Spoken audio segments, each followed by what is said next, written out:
Hello, everybody, and welcome to yet another one, Motor1.com Test Car Happy Hour. I am really excited to be back. I've been gone for a couple of weeks, been watching and listening to the pod, but not participating in it. So hopefully this will be a good one. Let's hope the training wheels are back on.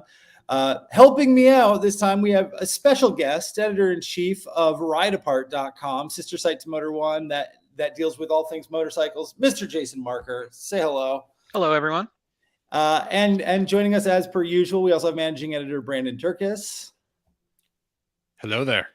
Guys, let me just give you a quick reminder. If you're watching this, first of all, thank you very much. We love all of you. We are watching live for your questions and comments. So if you guys have anything to add to the discussion, boy, would we love to have you. By all means, fire them away, whether you're watching on YouTube, Twitter, Facebook, or Instagram. You can write the questions or comments wherever you are, and we will get them, throw them up on the screen, and do our best to answer them. I asked Jason to jump on today. One, just because he has interesting things to say on all topics, I would argue. But Jason, you have a fascinating test vehicle this week in the Ride Apart offices. Let's talk about the Monkey. What is Monkey? Monkey. So let's dial M for Monkey. Monkey is that is, there we go. There we go. It loaded. So Monkey is one of Honda's Minimoto line, and they're actually Honda's Minimoto line is one of my favorite things going in the motorcycle industry right now. They're all based around this really fantastic 125cc fuel injected engine. There's four or five bikes in the line right now. Monkey is one of them. Mm-hmm. Monkey is based on early 70s. And I don't remember its designation. I should have looked it up. They were 50cc bikes back in the 70s. And they looked quite like this one I'm sitting on, but they were even smaller. Gotcha. Right. And they had drum brakes and this and that. This monkey here was repopped in the late teens here a couple of years ago, along with the Cub, the Hunter Cub, the Grom. A lot of people know the Grom. It's a tiny little pocket-sized sport bike, and the newly released Dax, which is currently Japan and Europe only. But yeah, so this is Monkey. Monkey is more a sort of classic looking bike. If I wish we had a picture of an original Monkey, very similar to this.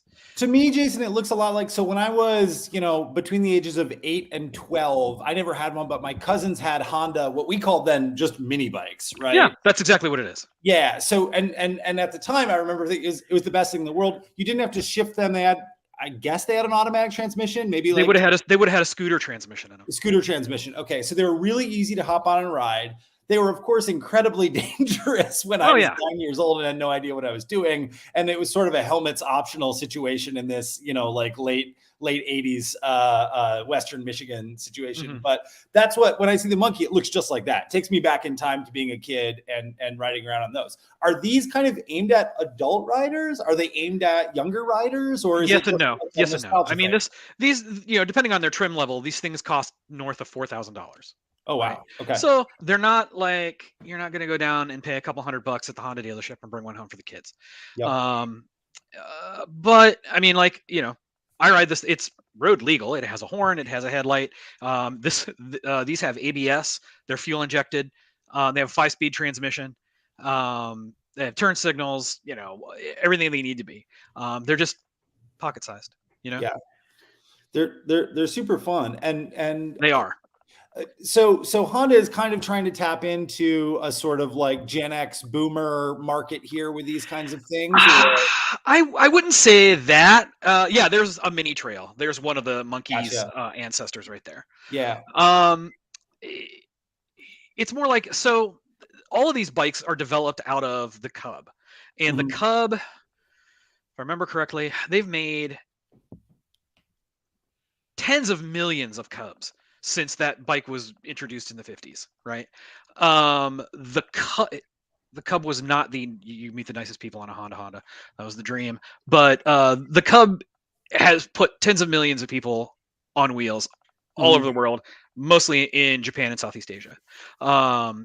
and the new 125 platform Cub came out, and then they decided to basically capitalize on that with a lot of their old nameplates. So, like I said, Monkey. I think Monkey was the one that came out right after the new Cub. The Hunter Cub is their off-road version. They also call it the SC125, I think. And then the Dax is the new one, the little dash hound dog bike. They're they're targeted at newer riders. They're also targeted at like you can carry these things in a car or interchange real easily. They're really good for getting around at like campgrounds and racetracks, and they're a really good I would say sort of last mile transportation solution. And they're also just fun to have around town, right? Like I rode this thing home from where I picked it up yesterday, and I would have spent the whole rest of the afternoon on it had it not been raining.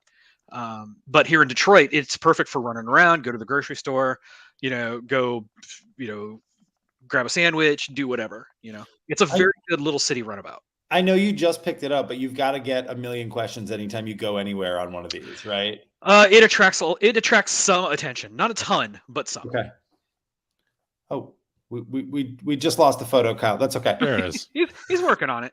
There it is. I was going to say, I get more attention. I get more attention with the Ural than I do with the Monkey, but I have nothing to add except that the old advertisement of the Super Cub, I got like hardcore like Jim Carrey and Dumb and Dumber vibes from the guy on the bike with the helmet. Yeah, that's all I've got.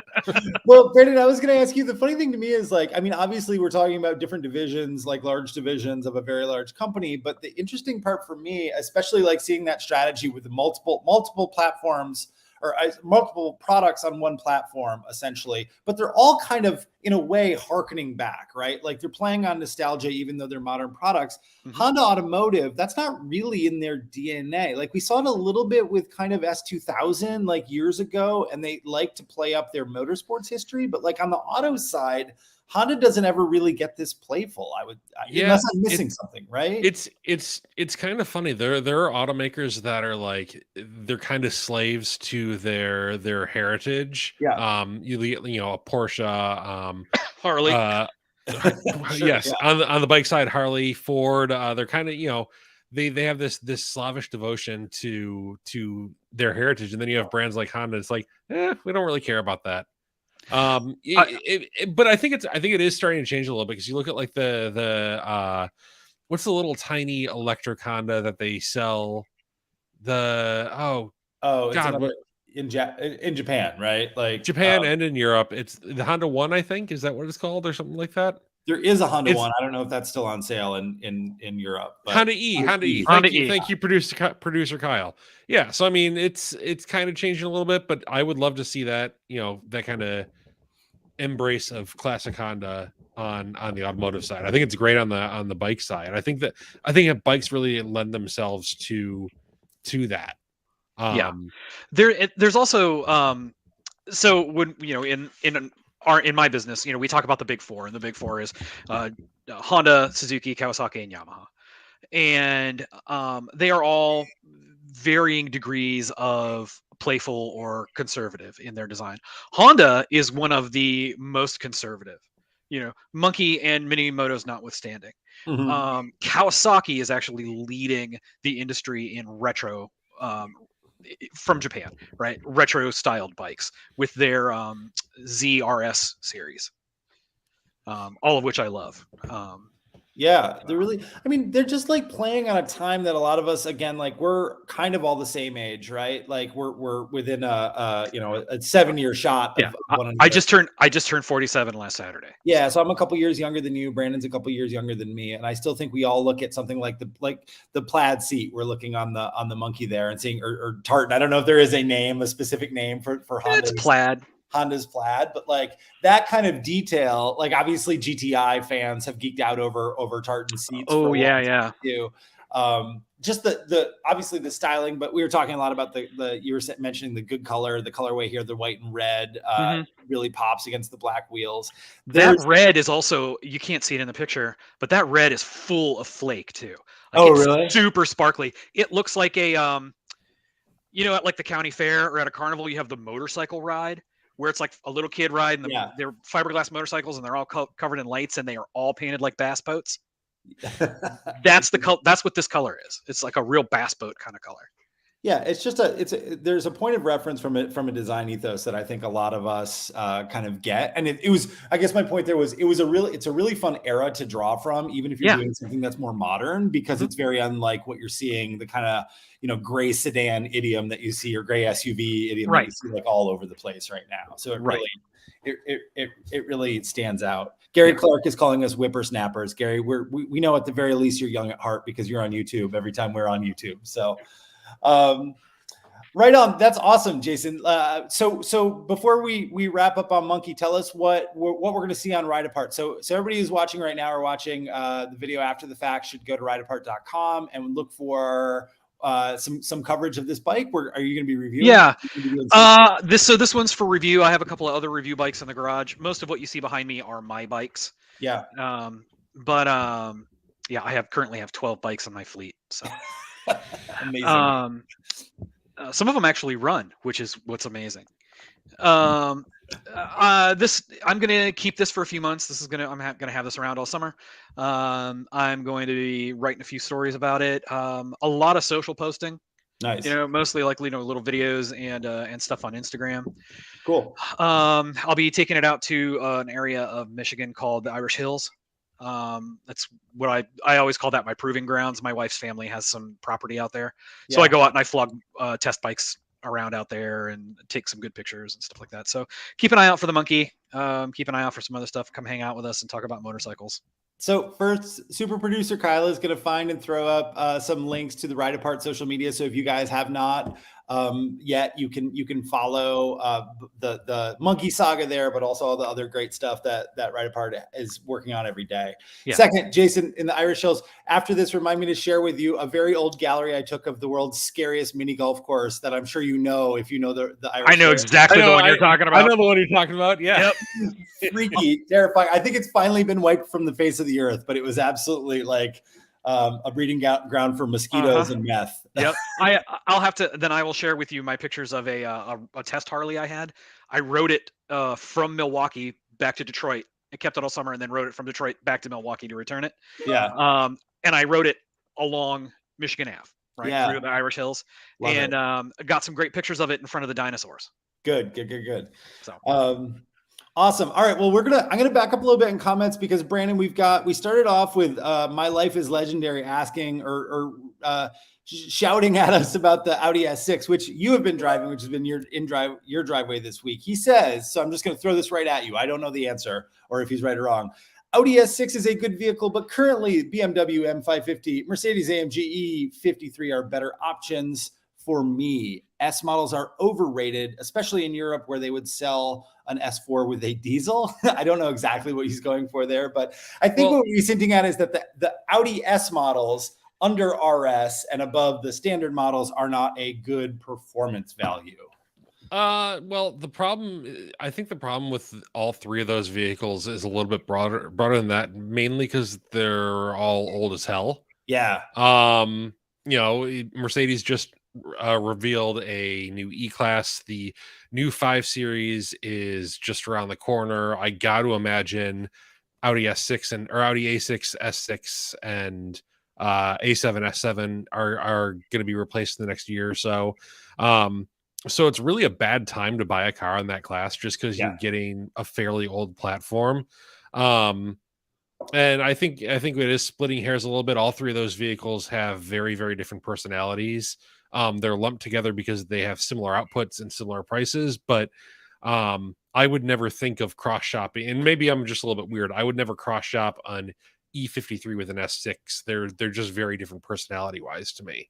Totally. Yeah. And I think going back to your earlier point, one of the things that when I was, writing down some notes for this episode, like I went back and kind of didn't realize just how old looking and feeling the S6 is. I've always really enjoyed that particular car. I think it's like a nice low key performance sedan, and it's friggin' quick. It's like 4.5 seconds to 60 or something, and it's 444 horsepower. Like it's a 2.9 liter V6 turbocharger or twin, at least one turbocharger.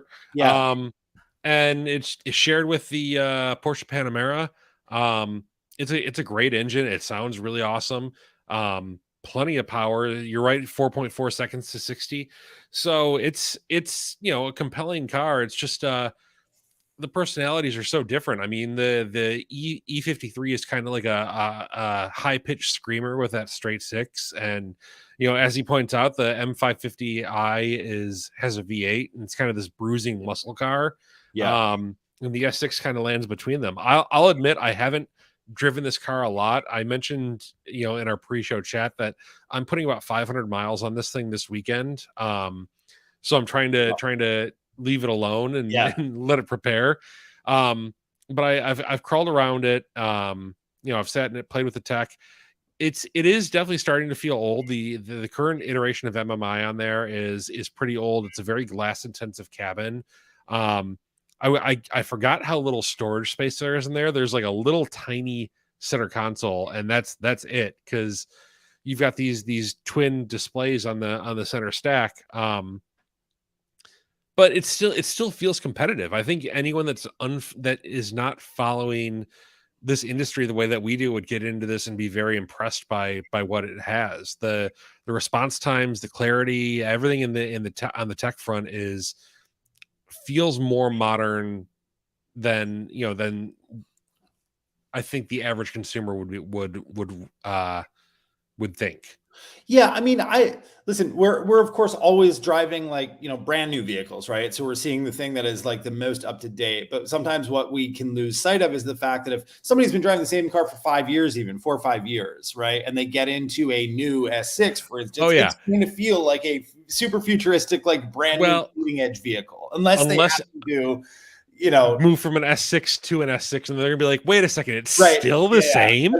That's fair, right? Or so I was going to say, unless they sit in like the Q8 e-tron that happens to be sitting on the lot next to them, or something like that, right? Right, yeah. So, and if you're shopping for an Audi and you stumble into like the latest and greatest, although to be entirely honest, Audi's lineup in general feels a little bit more stagnant than the other German brands. So I don't know how much of a problem that would be, but especially compared to like the new E-Class or something larger like an S-Class. We had Brett Evans on last week talking about the Audi S8 that he was driving, and it's kind of the same problem where it's like this thing is really starting to feel its age in a segment that is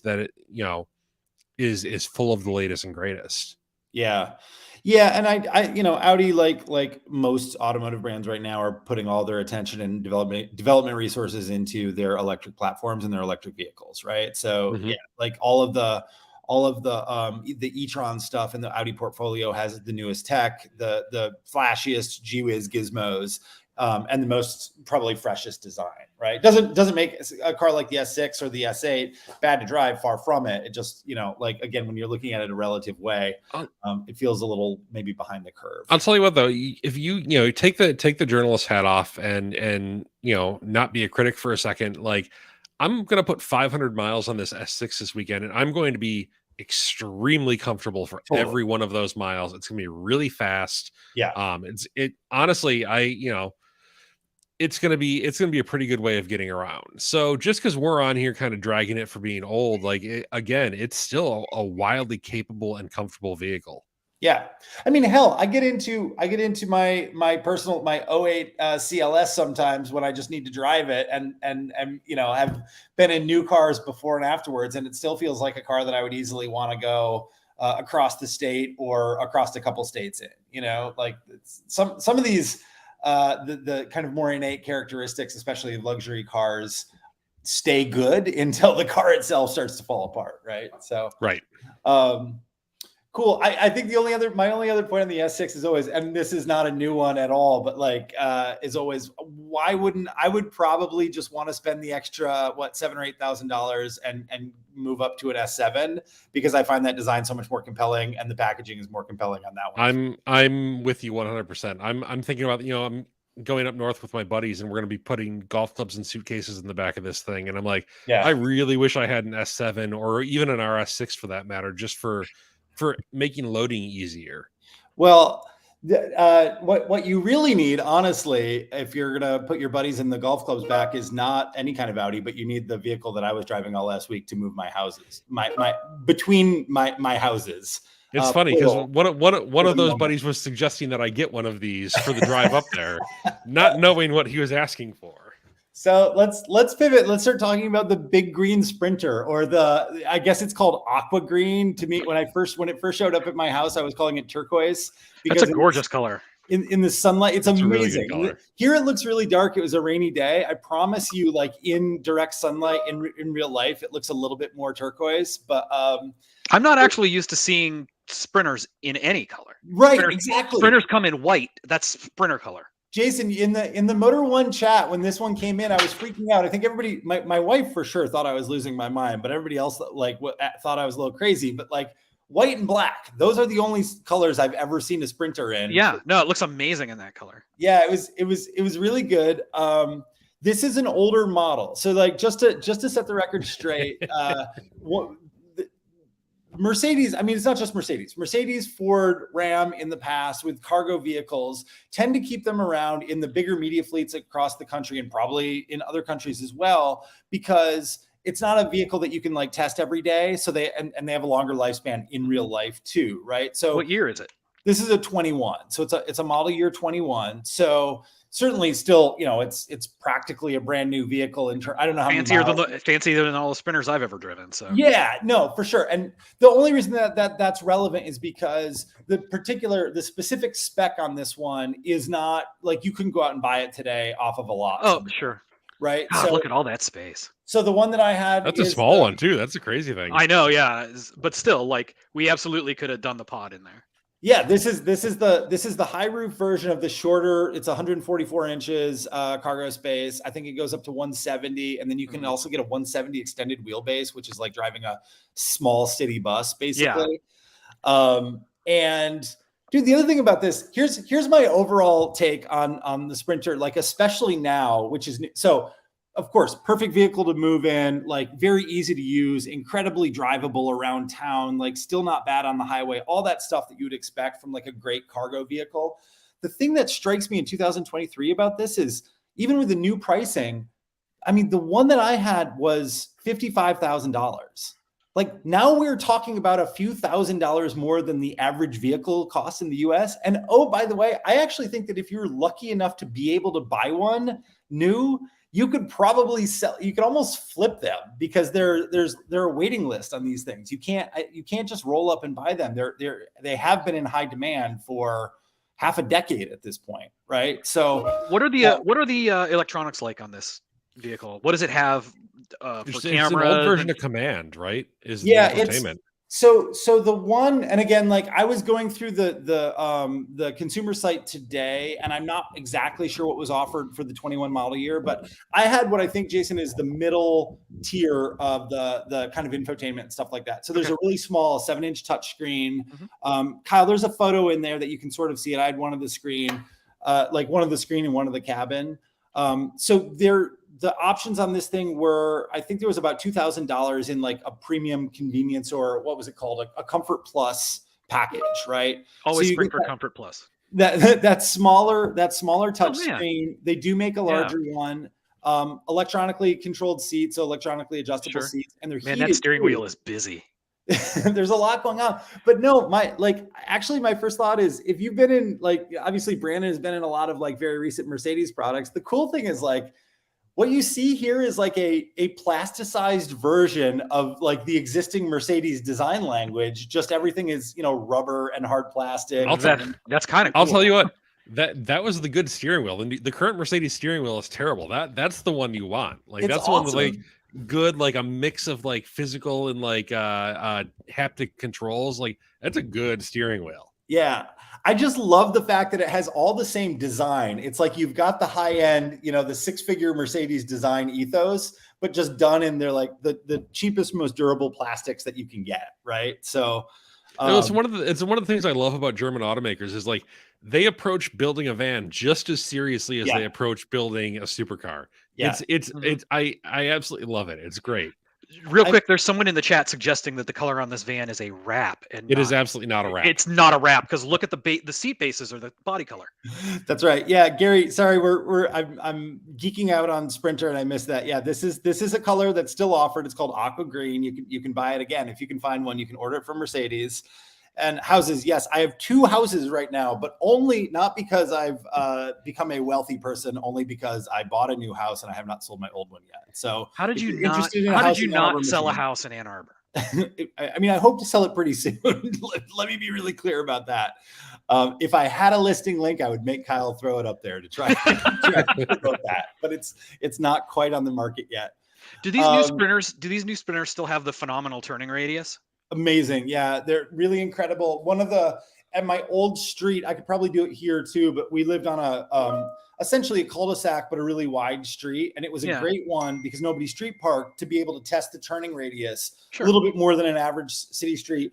And you can almost do it in the Sprinter. You can't quite make it in this one, but you can almost. And the fact, like, I can't do it in some pickup trucks, right? In fact, we're gonna talk about the Toyota Tundra that I was also in this week, and I definitely couldn't do it in that. Come closer in the Sprinter. No, because I mentioned earlier when we were talking offline about the Sprinters, the late aughts Sprinters I have experience with. Yeah. In a previous life, I was a commercial photographer.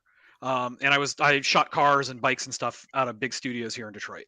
And one of my favorite grip vehicles was an 07 Sprinter, long wheelbase, 1 ton, 3,500 dually.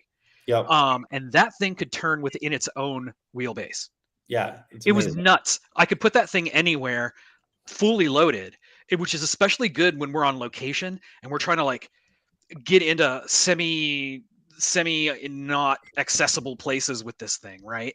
Yeah. The only thing I ever had to worry about was its height because it was the raised roof version. But man, I love driving that thing. You know, it didn't drive like a big cargo van. And that was one of the things I really appreciated about it.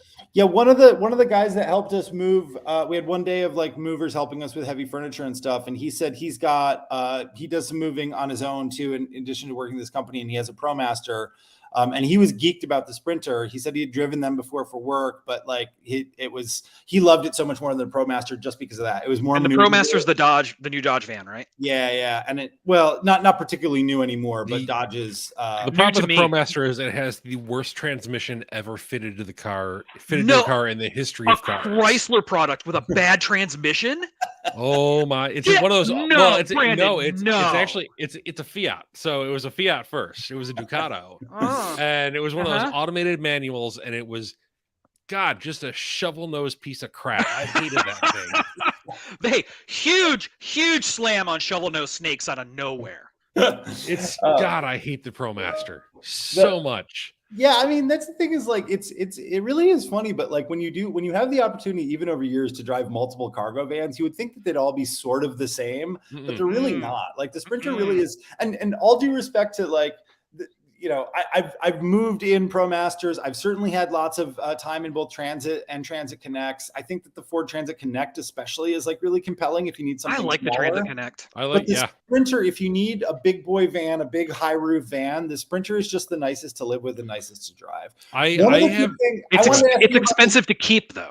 Yeah, especially the diesel ones. I think the maintenance on it is, if you're putting high mileage on it, they're pretty high. Yeah, but I do think that they can get pricey to maintain. Brandon, one thing I wanted to ask you about, because I wasn't from, or maybe I just don't remember it. The other thing that I thought was a kind of a killer app for this thing, it's going to sound it's the lowest tech thing ever, is a wood floor in the Sprinter.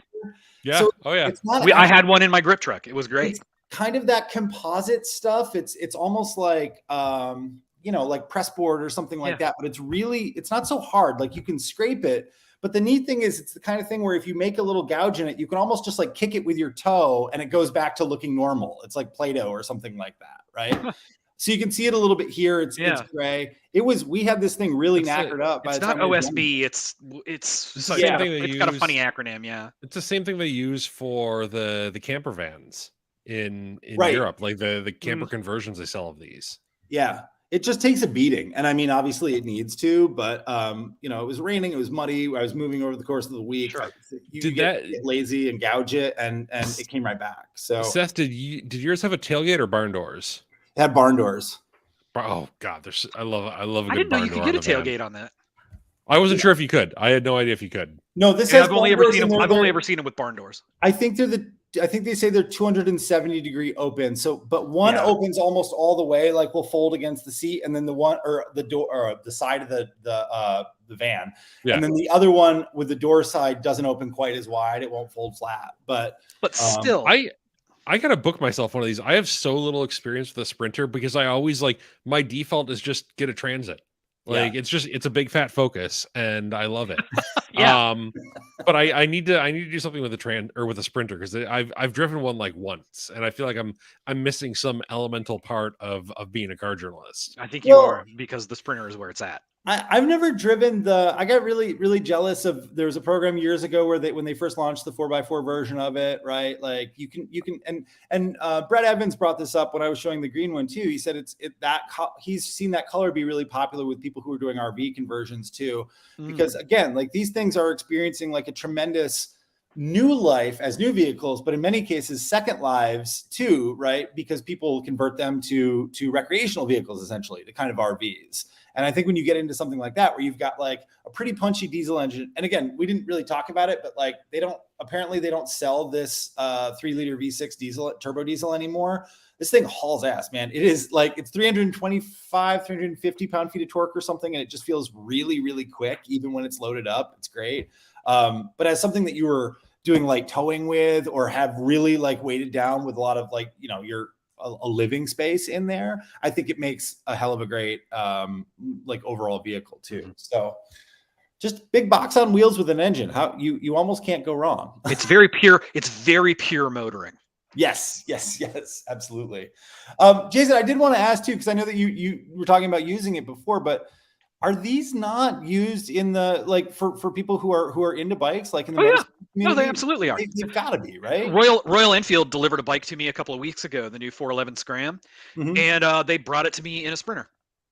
Yeah, and I was so happy to see the Royal Enfield badge Sprinter come down my street. It was like Christmas. Yeah, absolutely. But yeah, I mean, Sprinters. I hauled a bunch of bikes. The grip truck that I had, the 07, along with carrying, photo equipment and everything. It was also set up to haul bikes, and I had front wheel chocks screwed into that wood surface in there. Yep. Awesome. And they were just quick release. You pulled them out, and all that was left were the little keyholes where the things went. But yeah, they're so low to the ground. Mm-hmm. It's so much easier to push a bike up into the back of a Sprinter than into the back of a pickup truck, especially a modern pickup truck that has it's 8 feet off the ground. Man, don't even get me started on new pickup trucks. Well, I hadn't really thought of that. This one didn't have ramps, but I mean, you put ramps or you get ramps, which I think are an accessory on the back of it, and suddenly you've got an entirely different sort of utility. Vehicle too. No, a Sprinter can be, and probably does. I'm not into racing that much, but it's a great racing vehicle. Sure. Right? It's a great race support vehicle. You put your bike in there, you put all your tools in there, you put your racing gear in there, throw a couple of ramps in there, and go to the track. And they can they haul anything heavy, and there's so much space in there. You're not worried about your handlebars and the right. Your mirrors and your turn signals. That's not for track bikes, but you know what I mean. You're not worried about banging things up, and it's not exposed. It's not in the back of a pickup truck. Absolutely. Man, I just love Sprinters. I love Sprinters so much, you guys. So the other, I want to touch on it quickly because I was sort of, I was hogging a lot of vehicles last week because as great as the Sprinter is, one thing it doesn't have, the cargo version, is it doesn't have any rear seats. And so I wanted to have a vehicle that was still going to be useful for moving, but also would allow me to be able to take the kids to, just throw them in there. Yeah, just throw them in the back. You tell me you never rode in the back of a pickup truck with a cap on it. I did, but my wife was not married to my father. That would not have happened. So I had a truck too, and I got it actually is in a weird way kind of the opposite. The Sprinter is, although is pretty plush for a van, very bare bones, not a lot of options on it, very stripped down. Meanwhile, I had the luxury limousine of Toyota pickup trucks circa 2023, the Toyota Tundra capstone with the iForce Max V6, which is, dude, this is Brandon, you've driven this truck, right? I've driven the Tundra TRD Pro. I've not driven the capstone yet. But have you driven but you have driven the one with the iForce? It's fantastic. It's My God, it's a hot rod. It is honestly, so fast. I did not think anyone would top the F-150's power boost. I like this more. It is such a great powertrain. It's almost 600 pound-feet of torque, like out of a hybridized V6, 437 horsepower. There's a 10-speed automatic that doesn't really like mess around too much. And then this is the capstone version is really just fully loaded out. I mean, this is close to an $80,000 truck. I think the one thing that you can say about it is the capstone is like 77,000 to start, and you can't really add anything to it because it's got everything on it to begin with. So I see what you did there, Gary. The Lexus of Toyota trucks. Thank you, Gary Clark. It is, I mean, it's got the super little pop out step there. Yeah, I'm gonna show it again in the video. Oh, yeah. I love it. It's so good. It's too much. It's too much. It's still a 4-door, just the right amount of too much pickup truck, and is worthless to me.